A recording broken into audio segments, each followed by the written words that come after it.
Bus driver sees same girl alone every day, follows her home one day and is shocked by what he finds. The diesel engine of Route 47 hummed its familiar tune as Marcus Williams adjusted his rearview mirror for the third time that morning. 22 years of driving city buses through Detroit's sprawling neighborhoods had taught him to notice patterns, and lately, one particular pattern had been gnawing at him like a persistent ache. The autumn rain drummed against the windshield as he pulled away from the Jefferson Avenue stop, the wipers cutting rhythmic arcs through the water that blurred the city beyond. It was 3:47 p.m. on a Tuesday, and Marcus knew that in exactly 8 minutes, at the Corktown Elementary stop, she would board his bus. The girl. She couldn't have been more than 10 years old, with dark hair that hung in loose waves around a face that seemed too serious for someone her age. Every school day for the past 6 weeks, she'd climb aboard with the same worn backpack slung over her shoulder, the same cautious glance around the bus before settling into the seat directly behind the driver, close enough to feel safe, far enough to remain invisible. Marcus had tried engaging her in conversation those first few days. A friendly "how was school today?" or "that's a nice backpack you've got there." But she'd only respond with polite nods or quiet thank yous, her eyes never quite meeting his in the mirror. Other children her age would chatter with friends, play games on their phones, or at least look out the window with the casual curiosity of youth. This girl just sat, hands folded in her lap, staring at the floor or occasionally at the back of Marcus's head. What troubled him most wasn't her quiet demeanor. Plenty of kids were shy. It was where she got off. The Delray stop sat at the intersection of industrial decay and urban neglect, where abandoned warehouses cast long shadows over cracked sidewalks. It wasn't a neighborhood where families typically lived, especially not families with young children. The few remaining residents were mostly elderly, clinging to houses that had seen better decades, or transient workers who couldn't afford anywhere else. Marcus had driven this route long enough to know every stop intimately. He knew Mrs. Rodriguez got on at Mexican Town every Thursday to visit her sister across town. He knew Tommy Chen, the high school sophomore, would always try to sneak on without paying until Marcus would give him that look that said, "Don't even think about it, son."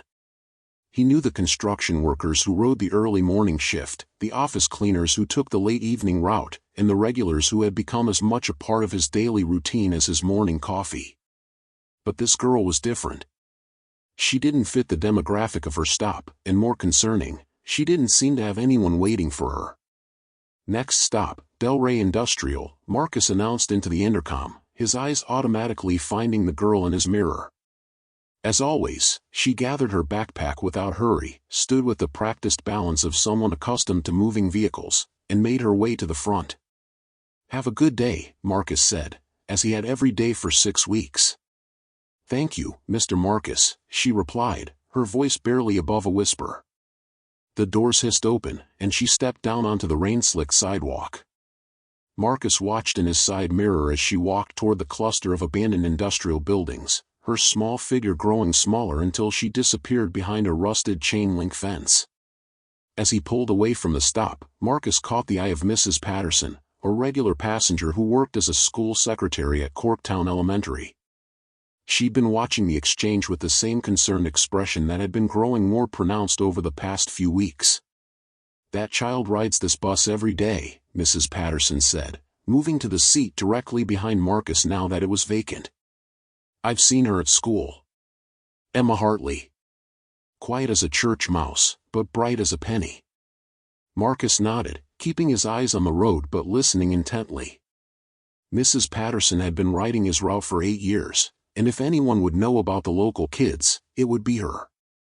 "Her teacher mentioned she's been having some attendance issues lately," Mrs. Patterson continued, lowering her voice even though they were the only 2 people in the front section of the bus. "Missing days here and there. When she is there, she sometimes falls asleep in class." The windshield wipers continued their rhythmic dance as Marcus processed this information. Missing school, falling asleep in class, getting off in an industrial area where no child should be walking alone, the pieces were forming a picture he didn't like. "You know anything about her family situation?" Marcus asked, making the turn onto Michigan Avenue.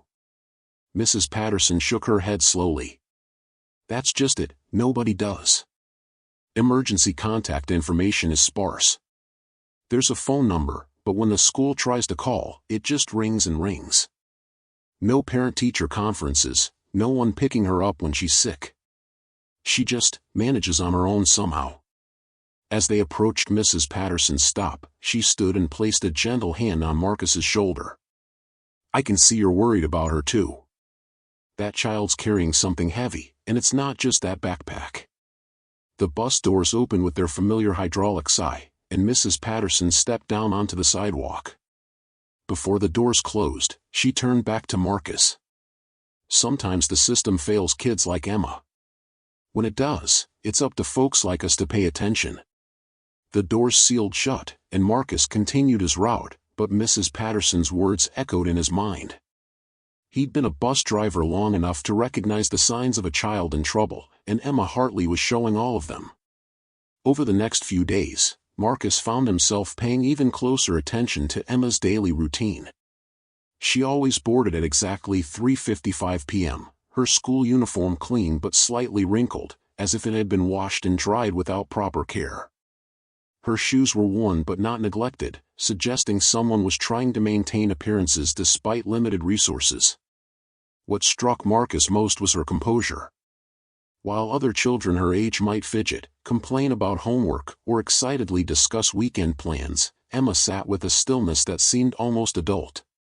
She carried herself with the careful precision of someone who had learned that drawing attention was dangerous. On Thursday, Marcus decided to test the theory. As Emma prepared to disembark at her usual stop, he took a moment longer than usual to open the doors. "Emma," he said gently, "you know, if you ever need to talk to someone, or if there's anything I can help you with, I'm here every day at this same time." She turned to look at him directly for the first time since she'd started riding his bus.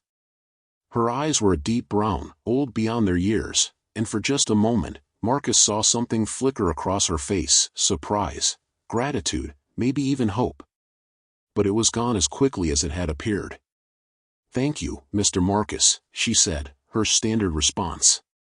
But this time, she hesitated at the top of the steps. "Mr. Marcus?" "Yes, sweetheart." Do you think some people are just born to take care of things by themselves?"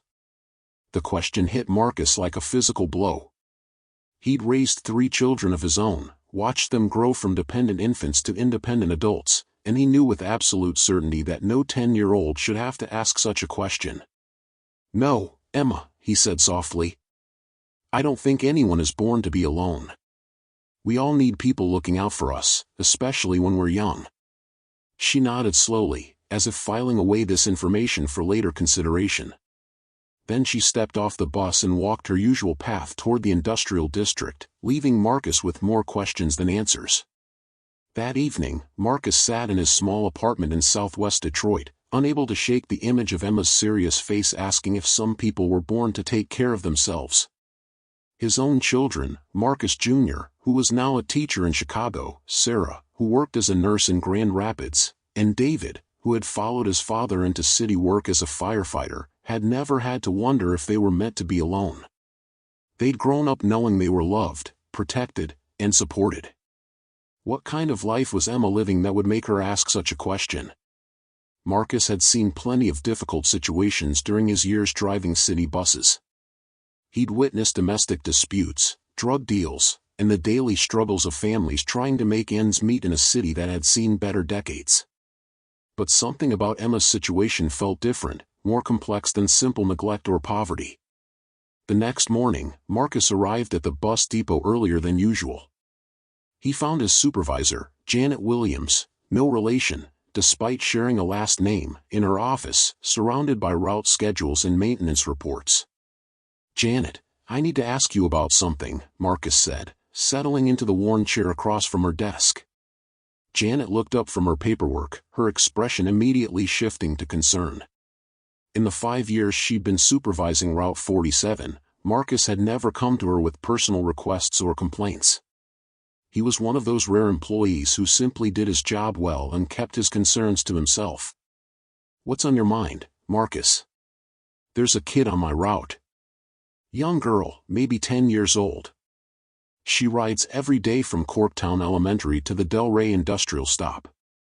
Something's not right about her situation.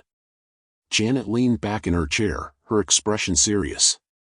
What kind of not right are we talking about? Marcus chose his words carefully. She's too independent for her age. Gets off in an area where no kid should be walking alone.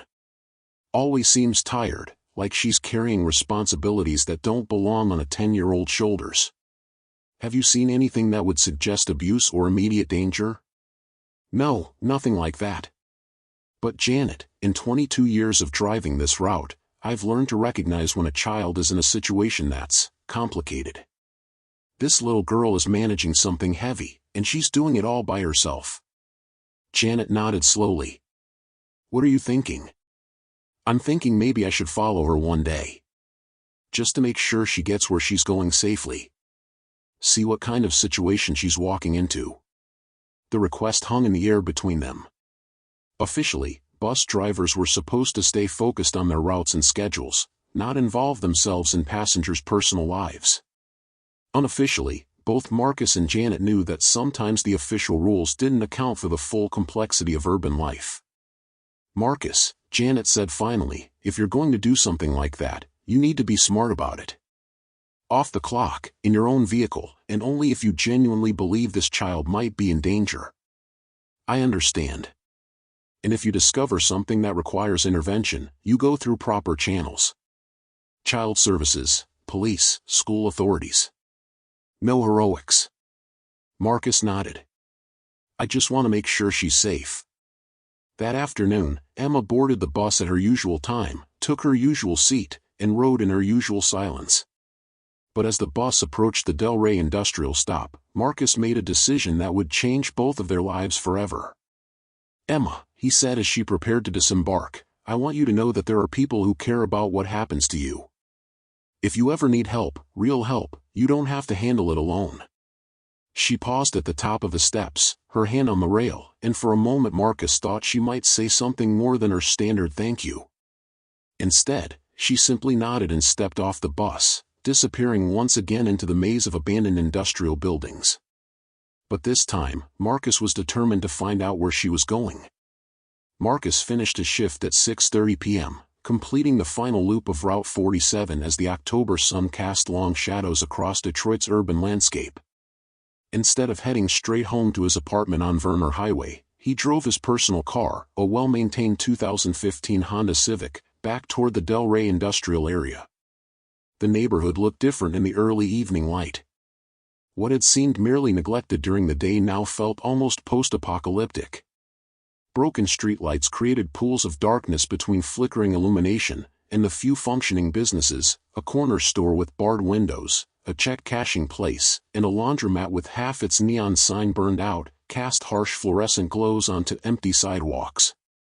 Marcus parked his car 2 blocks away from Emma's usual stop and walked carefully through the area, trying to retrace the path he'd seen her take so many times. The chain-link fence she disappeared behind each day led to what had once been a thriving industrial complex. Now it was a maze of abandoned warehouses, empty lots filled with weeds and debris, and the occasional occupied building that looked like it was held together by hope and determination. He spent an hour exploring the area but found no obvious residential buildings, no place where a 10-year-old girl and her family might reasonably live. The few structures that showed signs of habitation were clearly not suitable for children, converted spaces that looked temporary at best, dangerous at worst. As darkness settled over the neighborhood, Marcus reluctantly returned to his car. Tomorrow, he decided, he would try a different approach. The next day was Friday, and Emma's routine remained unchanged.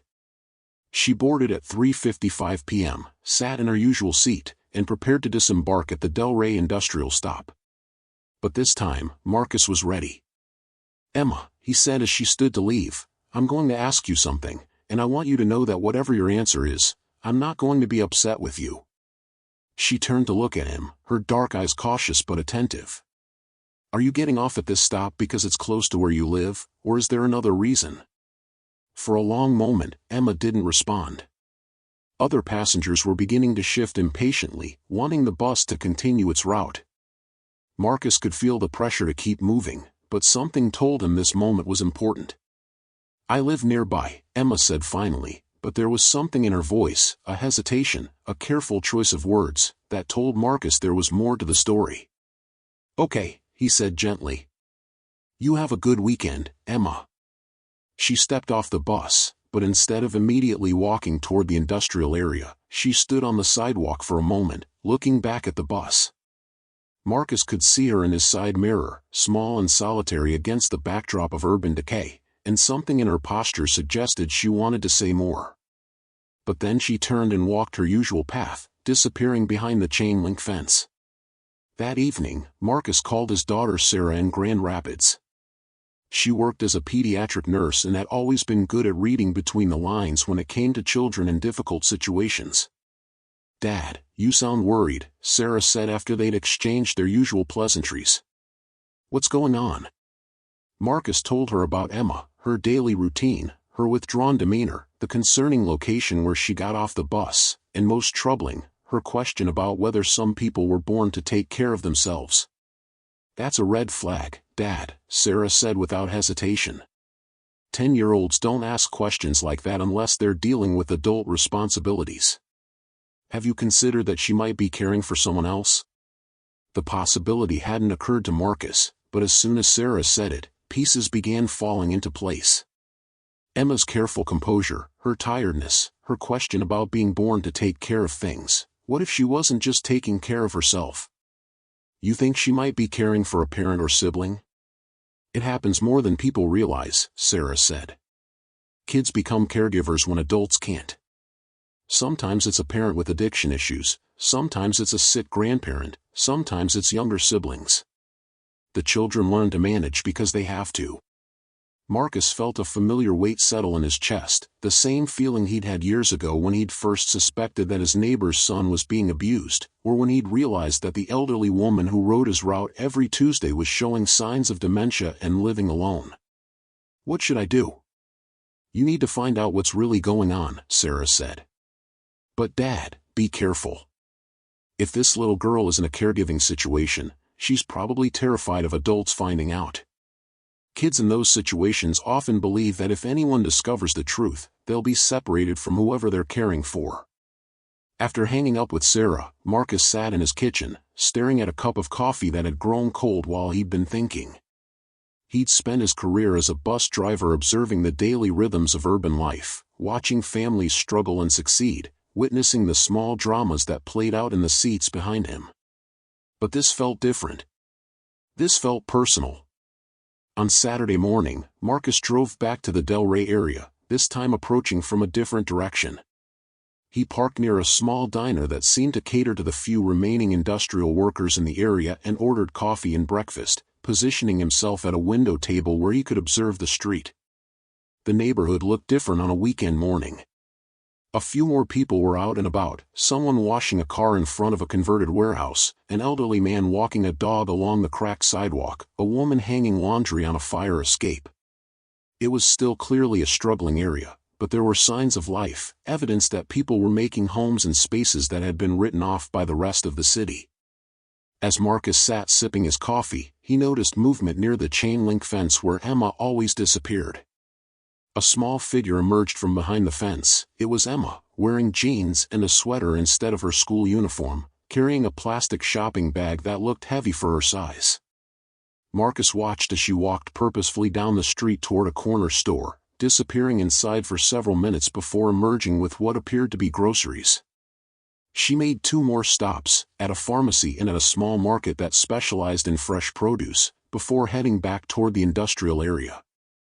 The entire expedition took her nearly an hour, and Marcus was struck by how efficiently she moved through her errands, like someone who had done this many times before. There was nothing childlike about her shopping trip. She moved with the focused determination of an adult managing a household. When Emma disappeared back behind the chain-link fence, Marcus paid for his breakfast and walked casually in that direction. Up close, he could see that the fence enclosed what had once been a large manufacturing complex. Most of the buildings were clearly abandoned, their windows boarded up and their walls covered in graffiti. But one smaller structure, tucked back from the street, showed subtle signs of occupancy, curtains in the windows, a small garden plot where someone had attempted to grow vegetables, and a narrow path worn through the weeds leading to a side door. Marcus didn't approach the building. That would have been an invasion of privacy, and potentially frightening for Emma if she saw him. But he now had a clearer picture of where she was going each day. On Monday morning, Marcus arrived at work with a new sense of purpose.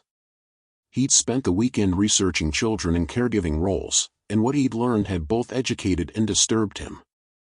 Thousands of children across the country were serving as primary caregivers for family members, often without any official support or recognition. These children, sometimes called young carers, frequently missed school, struggled with academic performance, and carried emotional burdens far beyond their years. The profile fit Emma perfectly. When Emma boarded the bus that Monday afternoon, Marcus was ready with a different approach.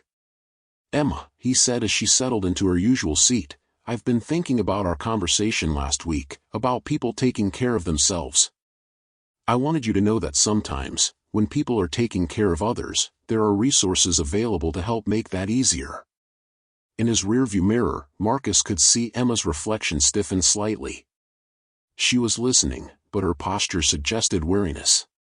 "There are programs that can provide support for families," Marcus continued carefully, "things like grocery assistance, help with medical needs, even transportation services. Sometimes people don't know these resources exist." "My family doesn't need help," Emma said quietly, but there was something defensive in her tone that suggested the opposite. "I'm sure your family is doing their best," Marcus replied.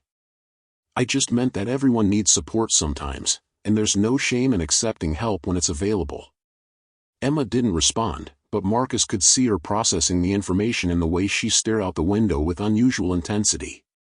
As they approached the Delray industrial stop, Marcus made a decision that surprised even him. "Emma, would it be okay if I asked you a personal question?" She looked at him directly in the rearview mirror, her expression cautious but not hostile. "Who are you taking care of?" The question hung in the air for a long moment. Other passengers were preparing for their stops, the normal sounds of urban transit continuing around them, but Marcus felt like the entire world had narrowed to this conversation with a 10-year-old girl who was carrying far too much responsibility. "I don't know what you mean," Emma said finally, but her voice lacked conviction. "Emma, I've been driving city buses for over 20 years. I've seen a lot of different family situations, and I've learned to recognize when someone young is managing more than they should have to. There's no judgment here, just concern." As the bus came to a stop, Emma stood and gathered her backpack. She walked to the front of the bus, paused at the top of the steps, and turned back to Marcus. "My grandmother," she said quietly. "I take care of my grandmother." The admission seemed to cost her something, as if saying it out loud made her situation more real, more vulnerable. "Is she sick?" Marcus asked gently. Emma nodded. "She has problems with her memory. And sometimes she forgets to eat, or take her medicine, or—" Her voice trailed off, as if she'd already said more than she intended. "Emma, how long have you been taking care of her by yourself?" "Since the beginning of the school year. Maybe a little before." Marcus felt his heart break a little. This child had been managing an adult caregiving situation for months, attending school, shopping for groceries, and somehow keeping everything together on her own. Are there other adults involved? Social workers, family members? Emma shook her head quickly. "If people find out, they'll take me away from her. She just needs someone to remind her about things. I can handle it." The bus doors were still open, and Marcus could sense other passengers growing impatient. But this conversation felt more important than maintaining schedule. "Emma, nobody should take you away from your grandmother if you're safe and cared for. But there might be ways to get support that would make things easier for both of you." "I have to go," Emma said, glancing back at the other passengers. "She'll be worried if I'm late." She stepped off the bus, but before the doors could close, she turned back. "Mr. Marcus? You won't tell anyone, will you?" The fear in her voice was unmistakable. This child was terrified that admitting she needed help would result in losing the person she was trying to protect. I won't tell anyone without talking to you first, Marcus said. But Emma, I want you to think about whether there might be ways to make things better for both you and your grandmother. Sometimes accepting help isn't giving up, it's being smart. Emma nodded slowly, then walked her familiar path toward the industrial complex, leaving Marcus with a much clearer understanding of her situation and a growing determination to find a way to help. That evening, Marcus called his son David, the firefighter. David, in your work, do you ever encounter situations where children are caring for elderly relatives? More often than you'd think, Dad. Why? Marcus explained Emma's situation, and David listened without interruption. Dad, this is a tough one, David said when Marcus finished. On one hand, you've got a kid who's trying to do the right thing and is terrified of being separated from her grandmother. On the other hand, you've got a 10-year-old managing a caregiving situation that would challenge most adults. What would you do? I'd try to find out more about the grandmother's condition and whether there are family services that could provide support without disrupting their living arrangement. Sometimes there are programs specifically designed for situations like this: home health aides, meal delivery, medication management services. And if the grandmother's condition is more serious than Emma realizes? David was quiet for a moment. Then you'd have to balance Emma's desire to care for her grandmother against both of their safety and well-being. But Dad, the fact that this kid has been managing on her own for months suggests she's more capable than most people would give her credit for. After hanging up, Marcus sat in his apartment, thinking about Emma's question from the week before. Do you think some people are just born to take care of things by themselves? Maybe some people weren't born to be alone, as he'd told her. But maybe some people were born with an extraordinary capacity for love and responsibility, even when they were too young to carry such burdens. The question was how to support that love and responsibility without letting it destroy the childhood Emma deserved to have. Thursday afternoon brought an unexpected challenge. When Emma boarded the bus at her usual time, she was accompanied by her grandmother, something that had never happened before. Helen Hartley climbed the steps slowly, looking around with the wide-eyed confusion of someone who wasn't sure where she was or how she'd gotten there. Emma, Marcus said quietly as they settled into the front seats, is everything okay? Emma's face was tight with stress. She got confused this morning and thought she needed to go to work. I couldn't get her to understand that she's retired, and she kept trying to leave the house. I was afraid to leave her alone. Marcus glanced in his rearview mirror at Helen, who was staring out the window with the intense focus of someone trying to make sense of an unfamiliar world. Has this happened before? Not like this, Emma whispered. Usually I can redirect her, or she remembers after a few minutes. But today she's been confused all day. She doesn't remember who I am half the time. As if responding to their conversation, Helen suddenly turned to Emma with a look of alarm. Excuse me, little girl, but I think I'm on the wrong bus. I need to get to the Ford plant for my shift. Emma's shoulders sagged slightly, but her voice remained patient and gentle. Grandma, remember? You don't work at Ford anymore. You retired years ago. I'm Emma, your granddaughter, and we're going home. Helen studied Emma's face with the careful attention of someone trying to solve a puzzle. Emma? My daughter's little girl? Yes, Grandma. I'm Emma. But you're so big now. When did you get so big? Marcus could see Emma fighting back tears as she realized that her grandmother wasn't just confused about current events, she was losing larger pieces of her memory, including Emma's age and their current relationship. Grandma, I'm 10 now. I've been taking care of you, remember? Helen shook her head slowly. 10? But that doesn't make sense. If you're 10, where's your mother? Where's my daughter? The question hung in the air like a physical weight. Marcus could see Emma struggling with how to answer, and he made a decision to intervene. Mrs. Hartley, he said, turning slightly in his seat so he could address her directly, my name is Marcus. I'm a friend of Emma's. Right now, we're taking you home, where you'll be safe and comfortable. Helen looked at Marcus with relief, as if his adult presence made the situation more manageable. Oh, that's good.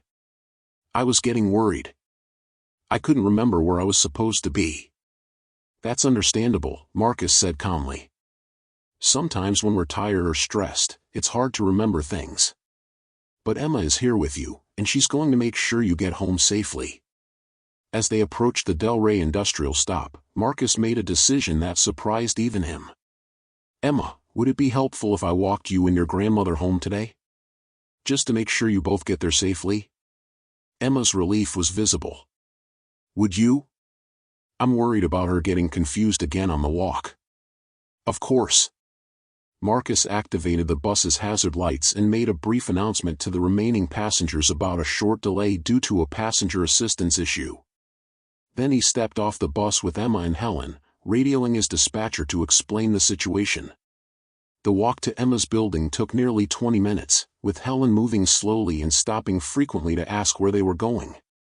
But with Marcus there to provide reassurance and Emma to offer gentle guidance, they managed to get her home without incident. The converted warehouse space was more comfortable than Marcus had expected from the outside. Emma had clearly worked hard to create a home-like environment within the industrial setting. There were curtains on the windows, family photos on makeshift shelves, and a small kitchen area that was clean and well organized.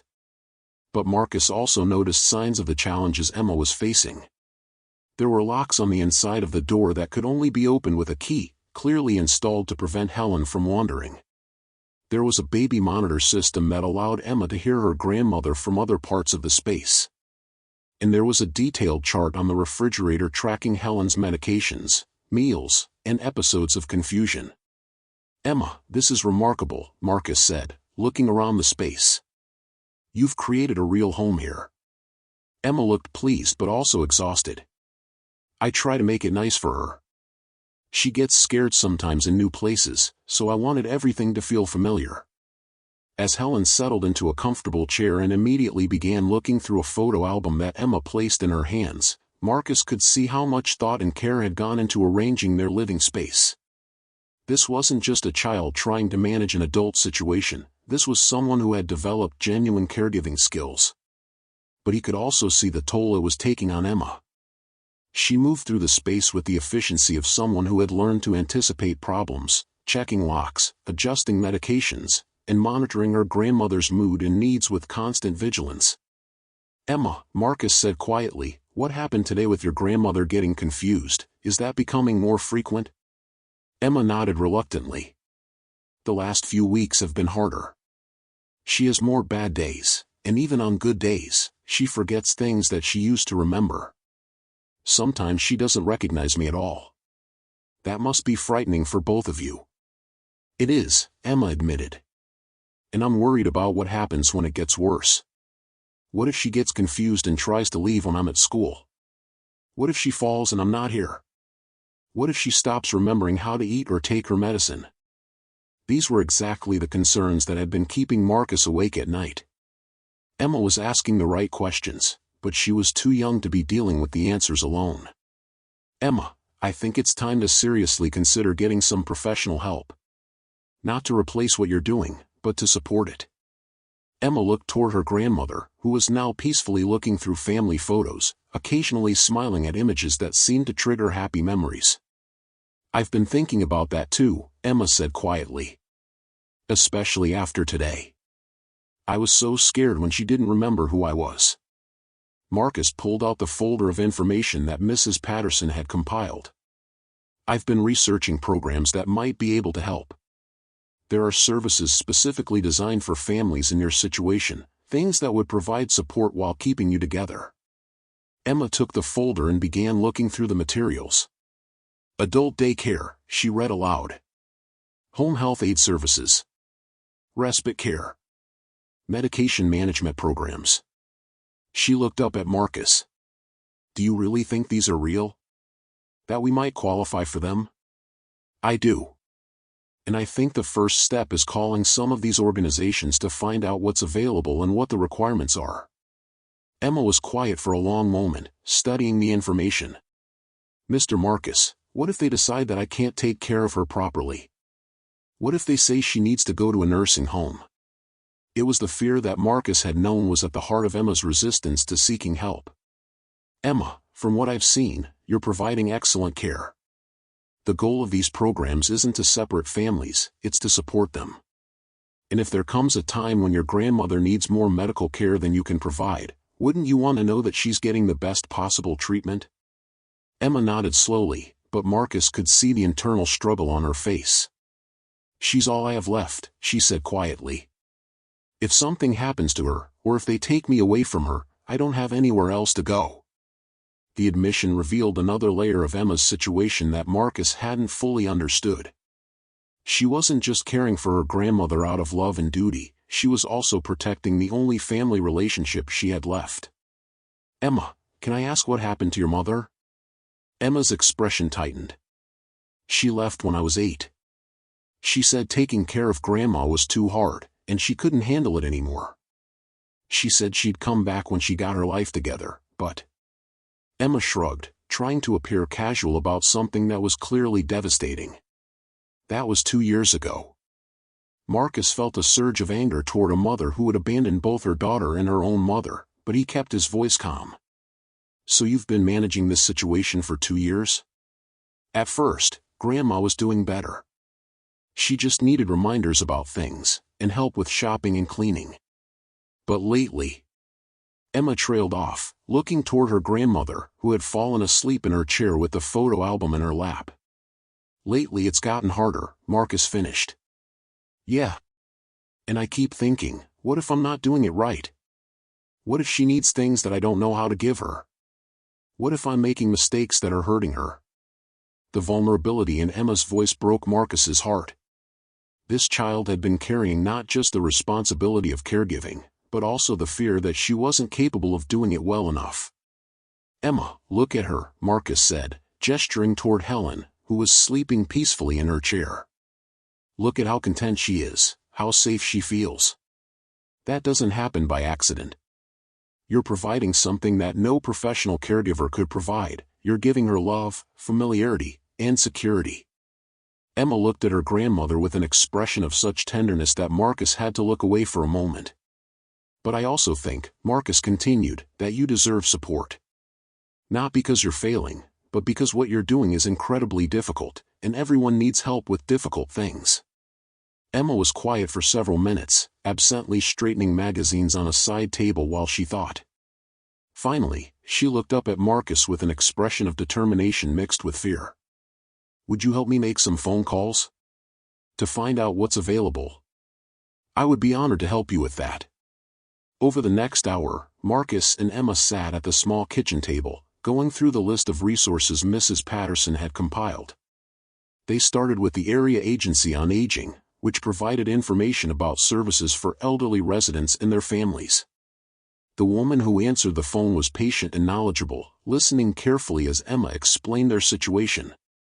She asked about Helen's medical condition, their living arrangements, their financial situation, and Emma's role as caregiver. What you're describing, the woman said, sounds like a family that could benefit from several different types of support. I'd like to schedule a home visit with one of our family service coordinators who can do a proper assessment and help you access appropriate services. Emma looked at Marcus nervously. A home visit? It's not an investigation, the woman assured her. It's an assessment to determine what types of support would be most helpful.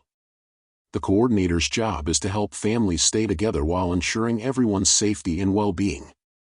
After some discussion, Emma agreed to schedule the visit for the following week. The next phone call was to a program that provided respite care, trained caregivers who could stay with Helen for a few hours at a time, giving Emma breaks to attend school activities, spend time with friends, or simply rest. We have several young people in our program who are caring for elderly relatives, the coordinator explained. We understand that the goal is to support the family unit, not disrupt it. Our respite workers are trained to work with dementia patients, and we can provide services on a flexible schedule. By the time they finished making calls, Emma had scheduled 3 different assessments and had a list of services that might be available immediately. More importantly, she had spoken directly with people who understood her situation and supported her desire to continue caring for her grandmother. How do you feel? Marcus asked as they finished the last call. Scared, Emma admitted. But also, relieved? I've been worried about so many things, and it feels like maybe there are people who can help with some of them. Helen stirred in her chair, looking around with momentary confusion before her eyes settled on Emma. There you are, sweetheart. I was having the nicest dream about when you were little. Emma moved to sit beside her grandmother, taking her hand gently. What were you dreaming about, Grandma? I dreamed about the day your mother brought you to visit me for the first time. You were so tiny, and so serious. You looked around my house like you were trying to memorize everything. Helen smiled at the memory. I told your mother that day that you were going to be someone special. And look at you now, taking such good care of me. Emma's eyes filled with tears, but she smiled. I love you, Grandma. I love you too, sweetheart. Even when I get confused and don't remember things properly, I always remember that I love you. Marcus watched this exchange with a deep sense of respect for both Emma and her grandmother. Despite the challenges they faced, despite the confusion and fear that dementia brought to their daily lives, their love for each other remained clear and strong. As Marcus prepared to leave, Emma walked him to the door. Mr. Marcus, thank you for everything. For listening, for helping me make those calls, for not thinking I was crazy for trying to handle this by myself. Emma, you're not crazy. You're brave, and loving, and more capable than most adults I know. But you're also 10 years old, and you deserve support and help with this enormous responsibility. Do you think things will get better? With the services and the help? Marcus chose his words carefully. I think things will get different. Your grandmother's condition will probably continue to change, and that will bring new challenges. But I also think you'll have more resources to deal with those challenges, and more people supporting both of you. Emma nodded, looking more hopeful than Marcus had seen her since he first noticed her on his bus. Will you still check on us? Even after we get other help? Emma, I'll check on you as long as you want me to. You're not just a passenger on my bus anymore, you're someone I care about. As Marcus drove home that evening, he reflected on the day's events. Emma had taken a huge step toward accepting help, but he knew the road ahead would still be challenging. Dementia was a progressive condition, and there would likely come a time when Emma's love and dedication wouldn't be enough to ensure her grandmother's safety. But he also knew that Emma had demonstrated something remarkable, a capacity for love, responsibility, and resilience that was extraordinary at any age. With proper support, she might be able to continue caring for her grandmother while also having the childhood she deserved. The next morning, Marcus arrived at work to find Mrs. Patterson waiting with news from the school. I spoke with Emma's teacher and the school counselor, she said.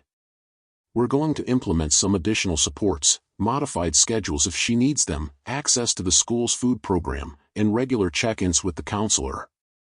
We're also going to make sure she has opportunities to participate in normal school activities. That's wonderful, Marcus said. Emma's taking the first steps toward getting help at home too. As Marcus began his route that day, he felt a sense of cautious optimism. Emma's story was far from over, and there would undoubtedly be more challenges ahead. But for the first time since he'd started noticing her on his bus, he believed that she wouldn't have to face those challenges alone.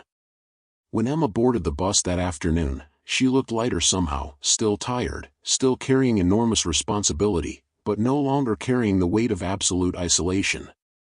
Mr. Marcus, she said as she settled into her seat, the lady from the area agency on aging is coming to visit us tomorrow. I'm nervous, but I think it's the right thing to do. I think it is too, Marcus replied. And Emma, remember, you're not giving up control or admitting failure. You're being smart about getting the help you need to continue doing something beautiful. As the bus pulled away from Emma's stop that afternoon, Marcus watched in his mirror as she walked toward her building with her usual purposeful stride. But now he knew she was walking toward not just the challenges of caregiving, but also toward the support and resources that would help her meet those challenges. Emma's question from weeks earlier, whether some people were born to take care of things by themselves, had been answered. No one was born to be alone, and no one had to face their challenges without support. But some people, like Emma, were born with an extraordinary capacity for love and responsibility that deserved to be nurtured and supported, not left to struggle in isolation. The bus drove on through the Detroit afternoon, carrying its passengers toward their destinations, each with their own stories of struggle and resilience, their own needs for connection and support. And Marcus Williams, veteran bus driver and newly appointed guardian angel, continued his route with the satisfaction of knowing that sometimes, paying attention to one person's story could make all the difference in the world. The spring sun filtered through the windows of Route 47 as Marcus adjusted his rearview mirror, a habit that had become second nature over his 23 years of driving city buses. It was 3:55 p.m. on a Tuesday in April, and as he pulled up to the Corktown Elementary stop, he smiled at the familiar sight waiting for him. Emma Hartley climbed aboard, but she wasn't alone. Behind her came her grandmother Helen, moving slowly but steadily with the aid of a walker, and beside them walked Maria Santos, a home health aide who had become an integral part of their lives over the past few months. "Good afternoon, Mr. Marcus," Emma said brightly, her voice carrying a lightness that hadn't been there 6 months ago. "Grandma wanted to ride the bus today. She's been talking about it all week." Helen looked up at Marcus with clear, alert eyes, one of her increasingly rare good days. "You must be the famous bus driver Emma is always talking about." "I'm Helen Hartley, and I want to thank you for looking out for my granddaughter." Marcus felt his throat tighten with emotion. "It's an honor to meet you properly, Mrs. Hartley. Emma is a very special young lady." "She certainly is," Helen agreed, settling into one of the front seats with Maria's assistance. "Though I understand she's been getting into less trouble at school lately." Emma laughed, a sound Marcus had rarely heard from her before. "Grandma, I was never in trouble at school. I was just tired all the time." "Well, you're not tired anymore," Helen observed with satisfaction. "And you've been bringing home much better grades." As the bus pulled away from the stop, Marcus caught Emma's eye in the rearview mirror. The transformation in her over the past 6 months had been remarkable. She was still the same responsible, caring child she'd always been, but now she looked like what she was, a 10-year-old girl who was allowed to be a child sometimes. The home visit from the Area Agency on Aging had been the turning point. Sarachan, the family service coordinator, had assessed their situation with the expertise and compassion that Marcus had hoped for. Instead of seeing a child who was in over her head, she had recognized a loving family that needed support to continue functioning successfully. Within 2 weeks, Emma and Helen had been connected with a comprehensive support network. Maria Santos provided home health aid services 3 times a week, helping with Helen's personal care, medication management, and household tasks. A respite care worker came on Saturday afternoons, giving Emma time to participate in school activities and spend time with new friends she'd made since her stress levels decreased. Helen had been enrolled in an adult day program 2 days a week, where she participated in activities designed for people with dementia while giving Emma a chance to focus entirely on school. Most importantly, they'd been connected with a geriatric psychiatrist who had adjusted Helen's medications and provided strategies for managing her confusion and anxiety. The changes hadn't eliminated the challenges of Helen's condition. Dementia was still progressing, and there were still difficult days. But Emma no longer faced those challenges alone, and she had professional guidance on how to handle situations that had previously left her feeling helpless. "Mr. Marcus," Emma said as they approached downtown Detroit, "I wanted to tell you that I got accepted into the junior volunteer program at the senior center. I'm going to help with their reading program for people with memory problems." Marcus smiled with pride. Even with professional support managing her grandmother's care, Emma had chosen to channel her caregiving experience into helping others. "That's wonderful, Emma. I bet you'll be great at that. Mrs. Chen says that kids who have experience as caregivers often make excellent volunteers because they understand what families are going through," Emma explained. "And it feels good to use what I learned to help other people." Helen, who had been looking out the window with interest, suddenly turned to Emma with a confused expression. "Sweetheart, where are we going? I don't remember leaving the house." Emma's response demonstrated how much she'd learned from the professionals now supporting them. Instead of trying to convince her grandmother to remember, she simply provided gentle reassurance. "We're taking a bus ride, Grandma. You said you wanted to see the city, remember?" We're safe, and Maria is with us, and we'll be home in time for dinner. Oh, that sounds nice, Helen said, relaxing immediately. I do love bus rides. Maria caught Marcus's eye in the mirror and nodded approvingly. Emma had learned to work with her grandmother's condition rather than fighting against it, accepting the confusion while providing the security and consistency Helen needed.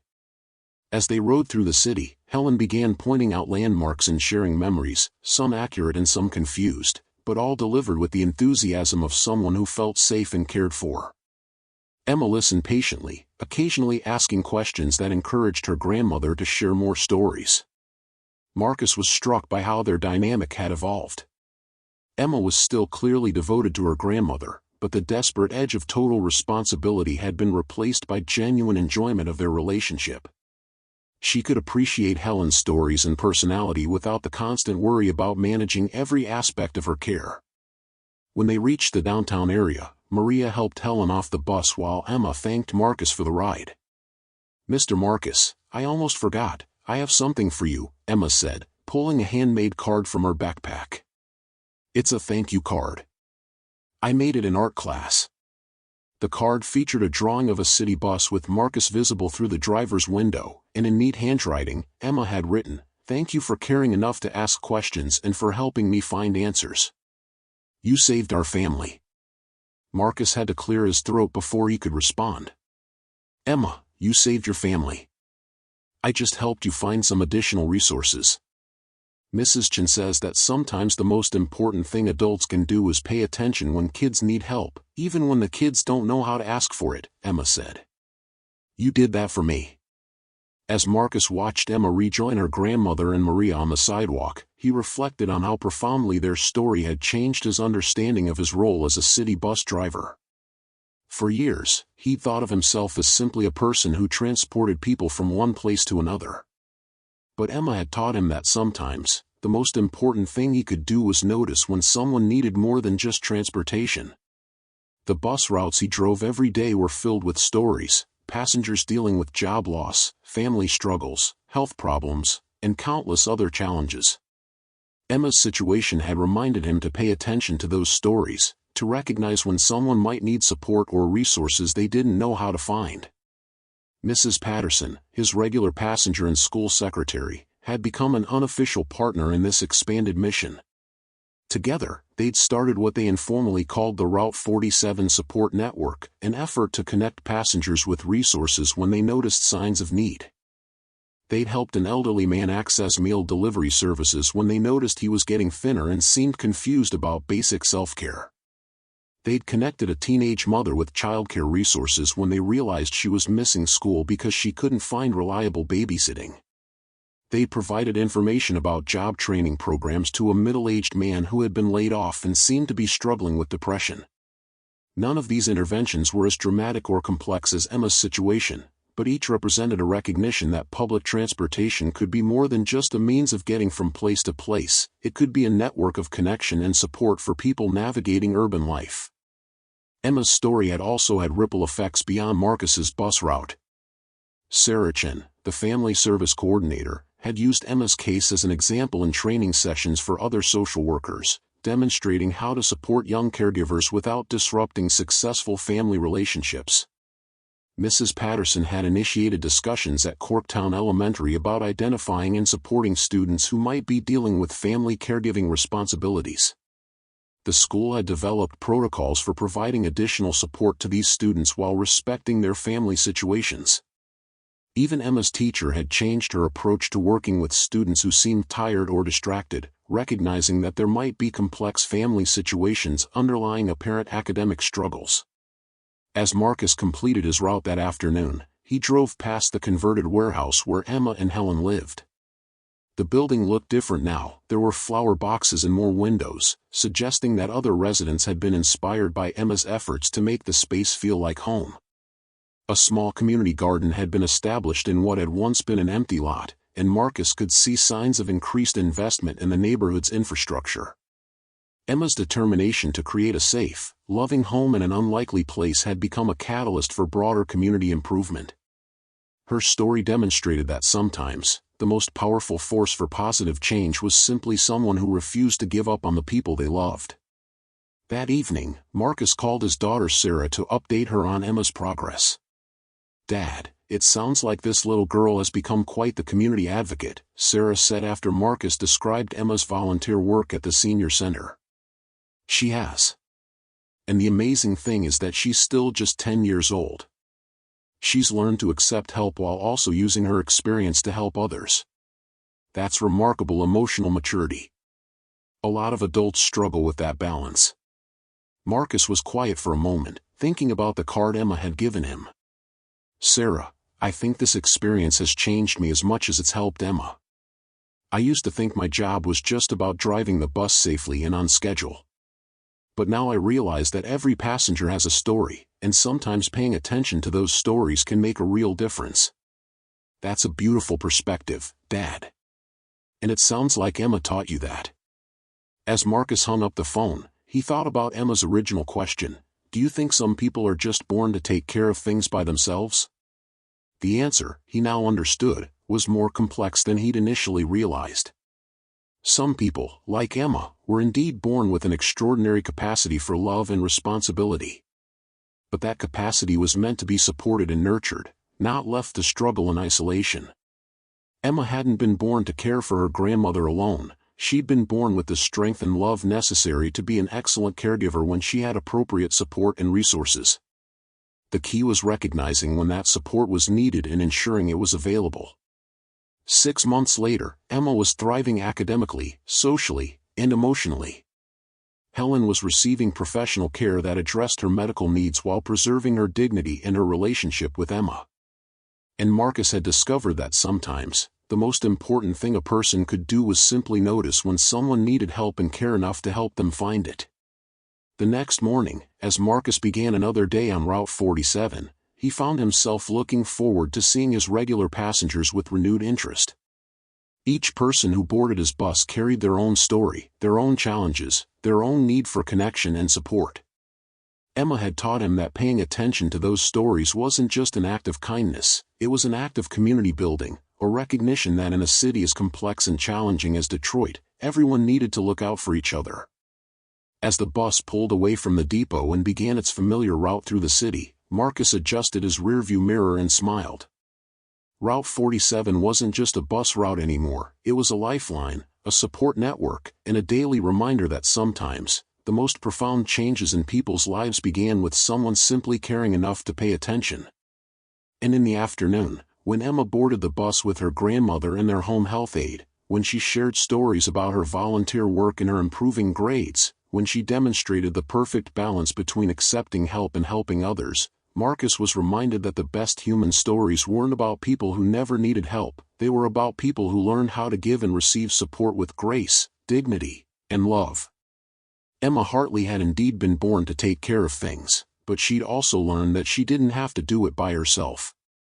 And in learning that lesson, she'd taught everyone around her something valuable about the power of community, the importance of paying attention, and the remarkable things that could happen when people chose to care for each other. The bus drove on through Detroit, carrying its passengers toward their destinations, each one part of a larger story of connection, support, and hope that had begun with a bus driver who noticed the quiet little girl and cared enough to find out why she seemed to be carrying the weight of the world on her small shoulders. We've reached the end of Emma and Marcus's journey, a story that reminds us that small acts of attention can transform entire lives. What did you think of this story? Did it touch your heart the same way it touched mine? Leave a comment below telling me which moment moved you the most, or if you've ever experienced a similar situation. If this story inspired you, don't forget to hit the like button so more people can discover the power of care and community. And if you want to keep following stories that celebrate human kindness and the bonds that unite us, subscribe to the channel and ring that notification bell. Your engagement makes all the difference in bringing these messages of hope to even more people. See you in the next story.